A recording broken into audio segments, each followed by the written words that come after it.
Il paraît que, le 2 juin 1966, alors qu'elle dîne avec des amis au restaurant La Vieille Fontaine, à Gassin, Bardot remarque, à quelques mètres de sa table, un homme dont le sourire et les yeux bleus la fascinent. Élégamment vêtu d'une chemise de soie blanche, il s'exprime avec un léger accent allemand. Il a des mains parfaitement manicurées, ses gestes gracieux, ses manières distinguées qui le différencient des autres convives. Il a sur le visage l'insouciance des jeunes hommes riches qui assouvissent leurs caprices les plus fous en un claquement de doigts. « Qui est ce monsieur ?» demande-t-elle, intriguée, à un serveur. Il s'empresse de lui répondre. « Mais c'est Günther Sachs, le célèbre milliardaire allemand, le playboy le plus riche d'Europe. » Sans détacher son regard de l'homme qu'elle observe, la comédienne murmure « Il me le faut. » Une heure plus tard, Günther Sachs et Brigitte Bardot dansent langoureusement sur la piste du restaurant. Puis le couple fausse discrètement compagnie à leurs amis pour finir la nuit à la madrague. Au milieu de la matinée, Brigitte Bardot se réveille. Le lit est un véritable champ de bataille.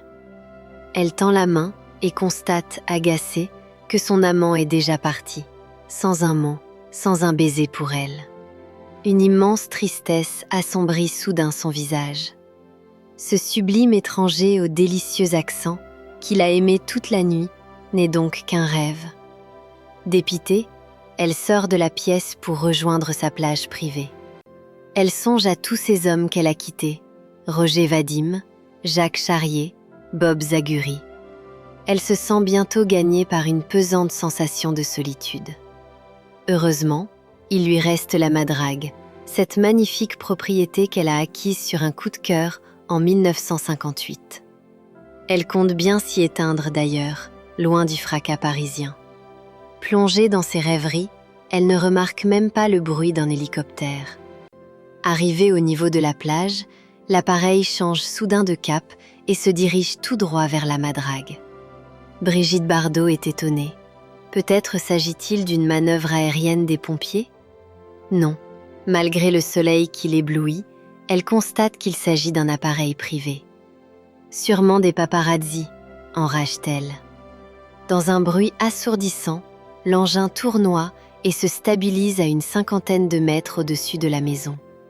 Ses portes s'ouvrent et là, la jeune femme assiste à un spectacle féerique. Des centaines, plus de 1000 roses rouges pleuvent sur le jardin, la plage, la piscine, les toits de la madrague. En tout, 1200 fleurs tombent du ciel. Chevaleresque bébé, le souffle coupé, aperçoit Günther Sachs dans la cabine de l'appareil, qui lui envoie un baiser de la main. Elle ne peut retenir des larmes d'émotion. De tous les hommes qui ont tenté de la séduire, celui-là l'impressionne le plus. Cet acte bouleversant de romantisme la transporte. Ce n'est pas tous les jours qu'un homme largue une tonne de roses dans votre cour, écrira-t-elle plus tard. Elle découvre un tableau qui l'enchante. Sa propriété est recouverte de roses rouges qui exhalent leur parfum délicat. L'actrice va mettre une semaine à toutes les ramasser. Mais elle met juste quelques secondes à tomber définitivement amoureuse d'une personnalité capable d'une telle mise en scène. Pour la petite histoire, le milliardaire a quitté la madrague le matin même pour se rendre à Nice avec 2 domestiques. Arrivé très tôt au marché Saléya du centre-ville, il a convoqué tous les fleuristes, stupéfaits, pour leur acheter 1200 fleurs, soit l'intégralité de toutes les roses disponibles. Lorsqu'un grossiste lui tend la note, d'un geste hésitant, le playboy éclate d'un rire puissant. Mais ce n'est pas cher, car l'homme est très riche. Il est l'héritier, par sa mère, d'Opel, la célèbre compagnie automobile allemande. Son père, Willy Sachs, est quant à lui le propriétaire de la firme Fichtel et Sachs, le plus gros fabricant de composants et de pièces automobiles allemands. Doté d'une immense fortune, Günther n'est pas heureux pour autant. En 1958, son père se suicide. La même année, Anne-Marie Faure, la jeune étudiante française qu'il a épousée en 1955, meurt des suites d'un accident de la route. À 26 ans, Günther Sachs se retrouve veuf, avec un fils en bas âge. Il décide de noyer son chagrin en menant l'existence dorée d'un playboy. Mais inconsolable de la perte de sa femme, Sachs se refuse aux actrices, mannequins qui tournent autour de ce beau parti.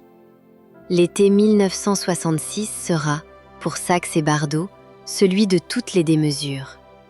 Désormais, il ne se déplace plus qu'en avion privé. À cause des barrières d'algues, son yacht ne peut pas accoster devant la propriété de Brigitte Bardot. Il se rend alors à la Madrague en hélicoptère pour sauter de l'appareil dans la mer, tout habillé. Bébé est bluffé par cet homme imprévisible, capable de lui offrir une bague avec un diamant de 10 carats, d'une valeur de plusieurs centaines de milliers de francs. Et les folies ne sont pas finies. Lors d'une nuit, le 29 juin de la même année, il invite Brigitte Bardot à dîner sur une plage. La table est éclairée par 200 chandelles.